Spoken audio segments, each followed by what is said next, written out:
Council సభ్యులు walkout చేయడం కానీ తీవ్ర అంతరాయం కలిగించడం కానీ మేము దీన్ని జనసేన పార్టీ తరఫున తీవ్రంగా ఖండిస్తున్నాం. ఈరోజు రాష్ట్ర ప్రజలందరూ కూడా చూస్తున్నారు. ఈరోజు ఈ బడ్జెట్లో అన్ని వర్గాల వారికి సమానంగా అవకాశం కల్పించినటువంటి బడ్జెట్.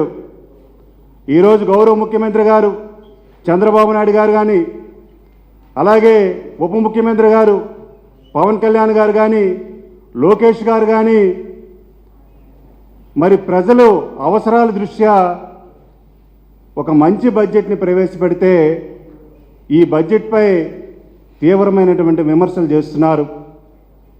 ఈరోజు గిరిజనులు కానీ మరి ఈరోజు గ్రామీణ ప్రాంతాల్లో తీసుకుంటే ఈ బడ్జెట్లో అత్యధికంగా సుమారుగా ఎస్టీ కాంపోనెంట్ కింద సుమారుగా 9,000 కోట్ల రూపాయలని కేటాయించారు. ఈరోజు గిరిజన ప్రాంతాలు చూస్తే